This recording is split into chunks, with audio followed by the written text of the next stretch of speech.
Shalom, selamat siang, salam sejahtera untuk kita semua.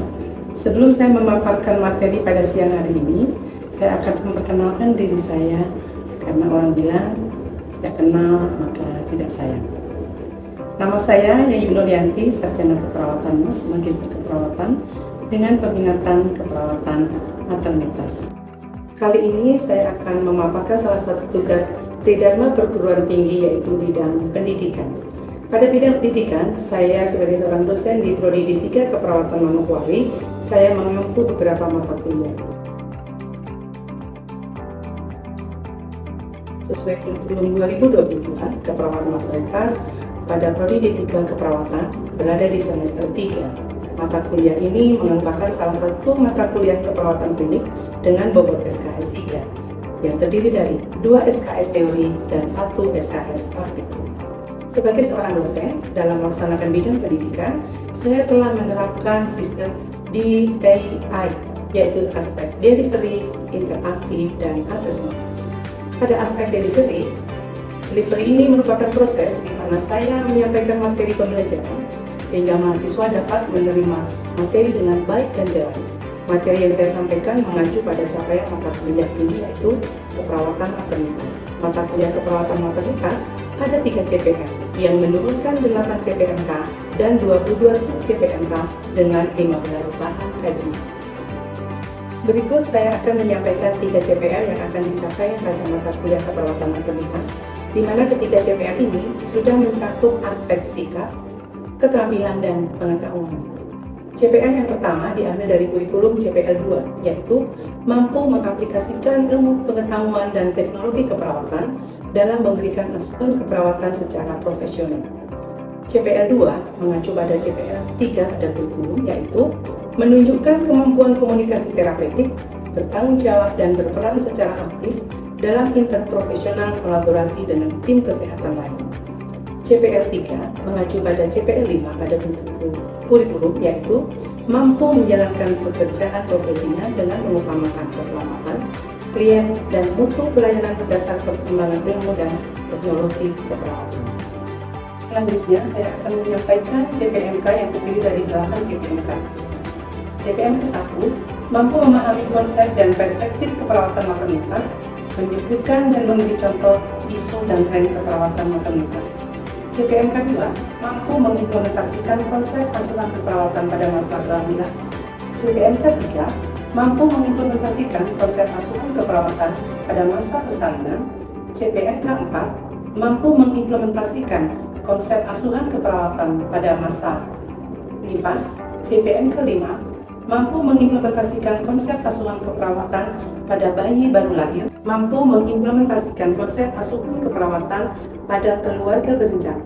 CPM ke-7 mampu mengimplementasikan konsep asuhan keperawatan pada pasien dengan gangguan reproduksi. Dan CPM ke-8 mampu mendokumentasikan asuhan keperawatan maternitas secara komprehensif. Dari 8 CMK tersebut terdapat 15 bahan kajian sebagai berikut. Sebagai bahan pendukung dalam mata kuliah keperawatan maternitas ini, kami menggunakan beberapa referensi dari buku, artikel ilmiah, dan jurnal-jurnal hasil penelitian. Di antaranya adalah sebagai berikut. Dan sebagai pendukung praktikum, kami menggunakan laboratorium terpadu Prodi Manokwari, yaitu sebagai berikut. Aspek selanjutnya yaitu aspek asesmen. Asesmen merupakan cara penilaian untuk mengatur kemampuan mahasiswa secara objektif selama mahasiswa mengikuti pembelajaran. Sistem penilaian yang saya terapkan dalam mata kuliah ini adalah yang pertama partisipasi 10%, tugas individu 25%, tugas kelompok 20%, dan ujian 45%. Itulah ketiga aspek yang saya terapkan dalam pembelajaran keperawatan maternitas, yaitu aspek delivery, interaktif, dan asesmen. Selanjutnya, saya akan menyampaikan proses pembelajaran yang saya lakukan, di mana dalam pembelajaran ini saya memilih pembelajaran praktikum di laboratorium dalam topik asuhan keperawatan nifas dengan subtopik pengkajian dengan melakukan pemeriksaan fisik pada ibu nifas. Mari kita mulai.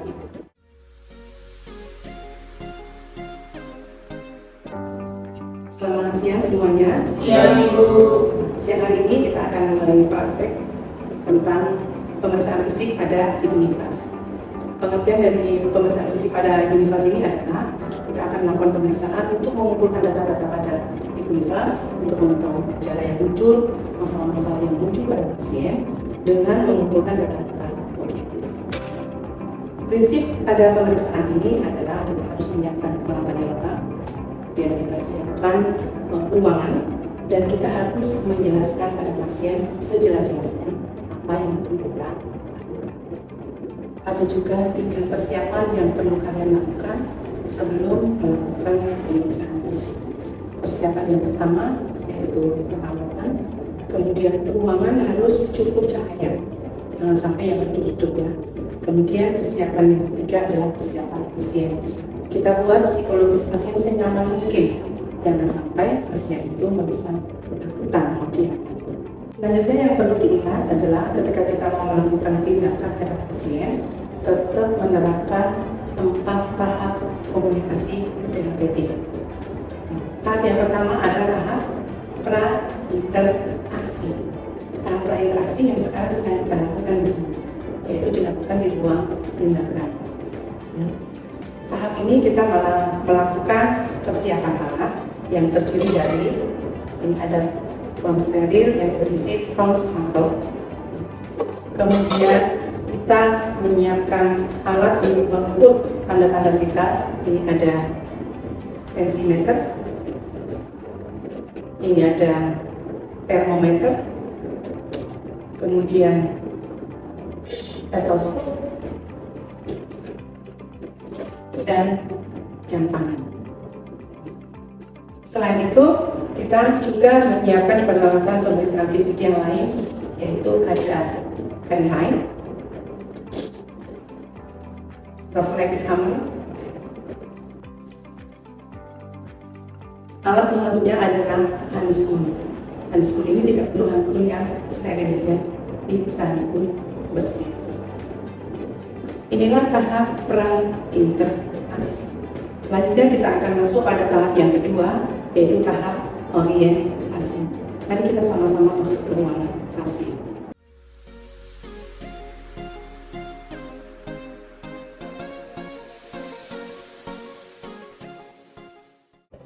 Kita akan masuk pada tahap yang kedua, yaitu tahap orientasi. Tahap ini isinya kita mengucap salam, perkenalan, kemudian kita menjelaskan tujuan yang akan kita lakukan.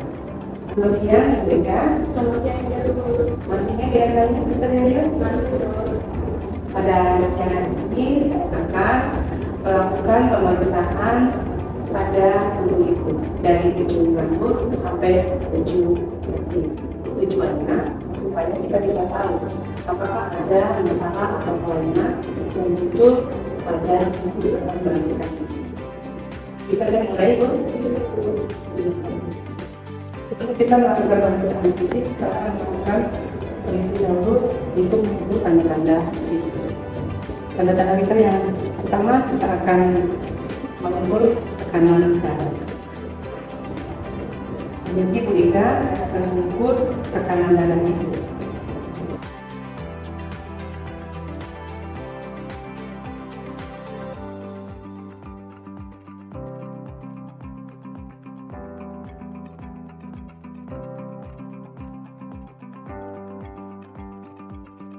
Kita bisa pasang termometer ke pasien. Selanjutnya kita akan menghitung denyut nadi. 1 menit kita hitung. Selanjutnya kita akan menghitung pernapasan pasien. Kita melihat ekspirasi dan inspirasi dari pasien, kita lihat gerakannya. Kemudian kita hitung dengan menggunakan jam selama 1 menit.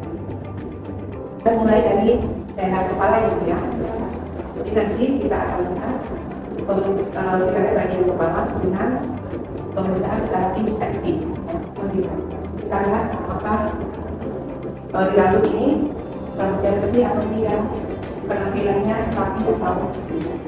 Setelah dari rambut, kita akan melihat pada daerah mata. di daerah kita ini merupakan bagian dari wajah. Kita akan lihat perhatikan apakah matanya di konjungtiva warnanya apakah putih, merah, atau kuning. Kita akan bisa buat dulu.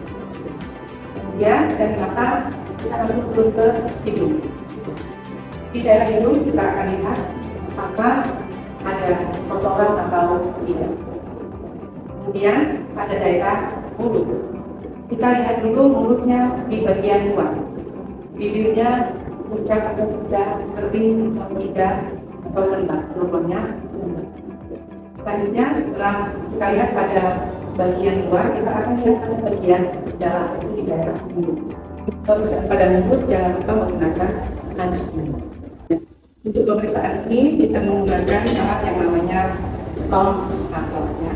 Gunanya untuk kita membuka mulut pasien. Nah, ibu mulutnya dibuka, ya. Kemudian kita tekan lidahnya ke bawah. Kita perhatikan apakah lidahnya kotor atau tidak, kemudian giginya juga kotor atau tidak, adakah yang lubang atau tanggal, yang kita perhatikan di sini. Setelah selesai pada bagian wajah, kita akan lanjut pada bagian leher. Di bagian leher ini, pemeriksaan yang pertama adalah inspeksi. Dan kita lihat apakah ada benjolan atau tidak. Biasanya ada benjolan kulitnya pondok, lehernya ada benjolan kelihatan. Pada pasien ini tidak ada. Kemudian setelah inspeksi, kita akan melakukan pemeriksaan secara palpasi. Kita palpasi sambil kita minta pasien untuk menelan. Coba minta tolong Ibu Eka menelan. Di sini tidak ada terasa benjolan ketika pasien menelan. Setelah pada bagian leher, kita akan turun di bagian dada. Kita baju pasien, minta maaf Ibu Ika, saya minta izin untuk membuka bajunya. Kita akan memeriksa pada daerah dada.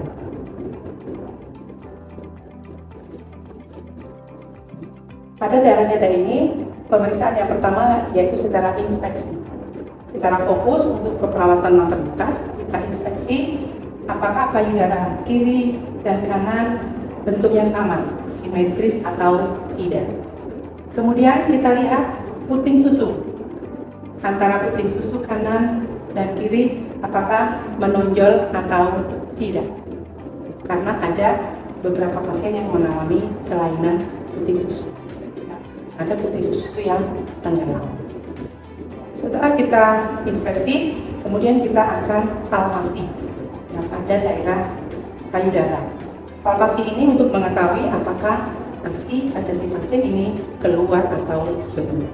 Caranya dengan kita menekan pada daerah areola mama, kemudian kita tekan, kemudian akan keluar ASI pada puting susu ibu tersebut. Kalau pada pasien hari pertama, ASI warnanya akan kekuningan. Itu yang disebut dengan colostrum. Kemudian pada payudara sebelahnya. Siang Bu, saya izin kita buka bajunya. Kita akan memeriksa pada bagian perut. Pada bagian perut ini kita akan melihat apakah ada striae gravidarum, ya. Jadi ada bekas kehamilan di sini. Biasa warnanya ada yang coklat, ada yang hitam. Kemudian apakah ada linea nigra, jadi ada garis dari atas sampai ke bawah. Kemudian apakah ada bekas operasi atau tidak. Setelah diinspeksi, kita akan melakukan auskultasi. Auskultasi ini untuk mengetahui apakah di sini usus pasien ini normal atau tidak. Dimulai dari kuadran pertama, kemudian kuadran kedua, kuadran ketiga, dan kuadran keempat. Ya. Setelah inspeksi, kemudian kita lakukan palpasi. Palpasi secara umum dulu, kemudian kita akan mulai pada kuadran pertama, kuadran kedua, kuadran ketiga, dan kuadran keempat. Setelah palpasi, baru kita lakukan perkusi. Itu juga dimulai dari kuadran pertama, kedua, ketiga, dan keempat. Itu adalah pemeriksaan pada bagian perut. Pada bagian perut ini khusus untuk pada ibu nifas, kita harus perhatikan pada saat pemeriksaan palpasi, yaitu kita mengukur TFU, tinggi fundus uteri. Jadi kita pegang perut pasien, nanti akan teraba bulat, kemudian ada ujungnya. Pada ujung bulat itulah yang disebut dengan tinggi fundus uteri. Pada pasien hari pertama, tinggi fundus uteri biasanya dia berada sejajar dengan pusat. Jadi kita raba apakah kontraksinya kuat atau lemah. Yang bagus itu adalah kontraksinya kuat. Setelah selesai, maka kita tutup lagi. Setelah selesai pada bagian perut, kita akan masuk pada bagian ekstremitas. Dimulai dari ekstremitas atas, yaitu pada kedua tangan. Kita lihat apakah pada tangan pasien ini ada udem atau tidak. Di bagian tangan kanan, kemudian pada bagian tangan kiri. Selanjutnya, setelah selesai ekstremitas atas, kita akan masuk pada ekstremitas bawah. Permisi ya Bu, saya mau periksa pada bagian kaki. Pada bagian kaki yang pertama kita inspeksi apakah kedua kaki pasien ini ada udem atau tidak. Kalau ada udem, nanti kita akan periksa titik udemnya, kita tekan pada bagian punggung kaki. Pada pasien ini tidak ada udem. Nah, selanjutnya kita akan periksa tanda Oman atau Oman sign. Caranya ada dua. Yang pertama, kita tekan lutut pasien. Kita tekan lutut pasien dengan tangan kiri, kemudian tangan kanan kita memegang telapak kaki, kemudian kita tarik ke atas. Pada pasien yang normal, pasien tidak akan merasakan sakit pada daerah betis. Tetapi pada pasien yang mengalami tromboflebitis, dia akan mengalami rasa sakit pada daerah betis. Berarti itu tanda Oman positif. Normalnya tanda Oman ini adalah negatif. Itu cara yang pertama. Cara yang kedua adalah tangan kiri memegang betis pasien, kemudian tangan kaki menekan telapak kaki pasien. Apakah pasien merasa sakit pada daerah betis atau tidak? Kita lakukan diperiksa melalui dua kaki kanan, kemudian kaki kiri. Pemeriksaan yang terakhir yaitu pada bagian genitalia. Minta tolong, permisi ya Ibu, saya akan membuka pada daerah kelamin. Saya akan membuka, minta tolong bisa dibantu untuk membuka.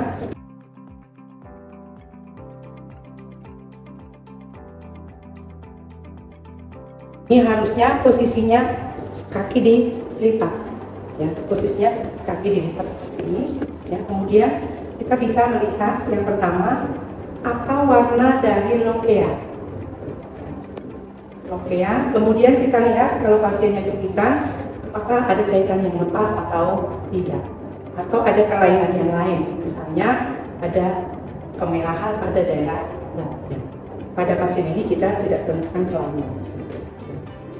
Kalau misalnya pada daerah genitalia ini terdapat banyak lokea, kemudian jahitannya kotor, celananya juga kotor, nanti akan dilakukan perawatan perineum. Terima kasih Bu, saya kembalikan lagi. Setelah kita selesai melakukan pemeriksaan fisik pada ibu nifas yang ujung sampai ujung kaki, kita akan masuk tahap terakhir yaitu terminasi. Pada tahap terminasi ini, kita akan memberikan kesimpulan hasil pemeriksaan kepada pasien. Selanjutnya kita berikan reinforcement positif, kemudian kontrol waktu. Diberikan, saya sudah selesai melakukan pemeriksaan pada tubuh ibu.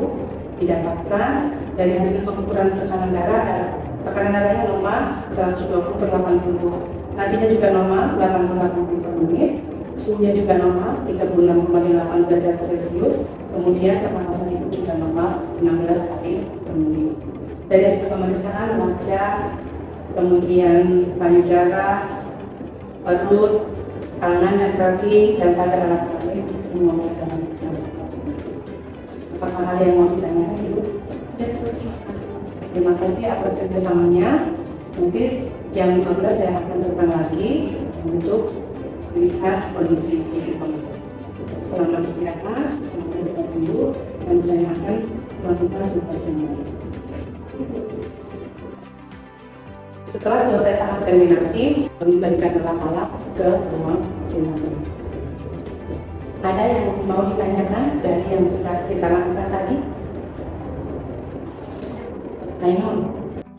Mohon diulangi cara pemeriksaan Homan. Oke. Cara pemeriksaan Homan atau Homan sign ya, berarti memeriksa pada daerah ekstremitas bawah. Tadi ada dua cara. Cara yang pertama adalah tangan kiri memegang lutut, kemudian tangan kanan menekan telapak kaki. Kalau pasien merasakan sakit pada daerah betis, berarti tanda Homan positif. Normalnya tanda Homan ini adalah negatif. Ini cara pertama. Cara yang kedua adalah tangan kiri menahan betis, kemudian tangan kanan menekan telapak kaki. Apakah pasien merasakan sakit pada daerah betis? Sudah jelas, Ainun? Ada lagi yang mau ditanyakan? Saya Ega, bagaimana Ega? Ibu coba dijelaskan nih bagaimana cara mengatasi jika puting susu itu tenggelam. Pertanyaan yang bagus. Jadi kita melakukan pemeriksaan pada daerah dada. Untuk data fokus pada ibu nifas adalah kita harus melihat puting susu. Puting susu menonjol atau tidak.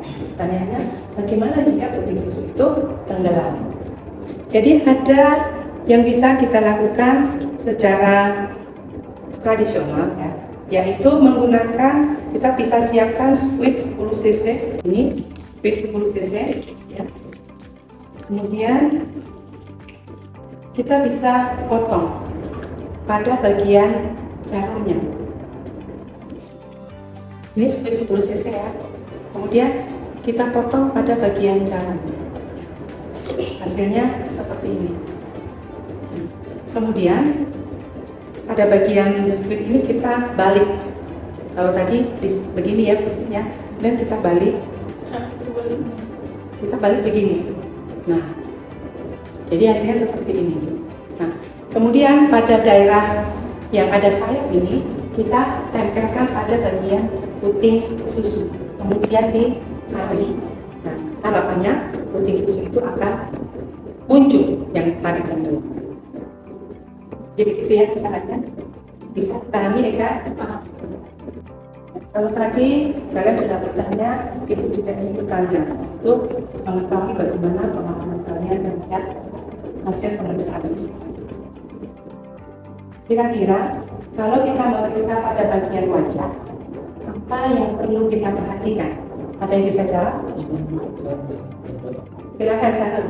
Yang perlu diperhatikan kalau pemeriksaan di bagian wajah, yang pertama itu adalah wajahnya pucat atau tidak. Yang kedua, konjungtivanya merah, putih atau kuning. Yang ketiga, mulut atau bibirnya lembab, pucat atau kering. Bagus sekali, terima kasih Sarul. Berarti latihannya sangat baik. Ya. Selanjutnya karena kita sudah selesai, ya, Ibu ingin salah satu untuk mempraktekkan dalam pemeriksaan fisik. Siapa yang mau mencoba? Saya Ibu. Iya, silakan dia praktekkan bagaimana cara memeriksa fisik pada ibu nifas dari ujung rambut sampai ujung kaki. Silakan. Nanti yang lain memperhatikan ya. Baik Ibu, sebelum kita melakukan pemeriksaan fisik pada ibu nifas, pertama kita masuk ke tahap orientasi, yaitu tahap perkenalan. Jadi saat saya datang, saya memperkenalkan diri saya. Selamat siang Ibu Ega. Selamat siang, Sus. Perkenalkan, saya Sustatina Ayu yang akan melakukan pemeriksaan fisik pada Ibu. Apakah ada kelainan atau tidak? Nah, apakah sudah bisa kita mulai, Ibu? Bisa, Sus. Baik.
Terima kasih Dia, kamu sudah melakukan pemeriksaan fisik pada Ibu Nifas dengan baik dan tadi juga sudah ada pertanyaan-pertanyaan.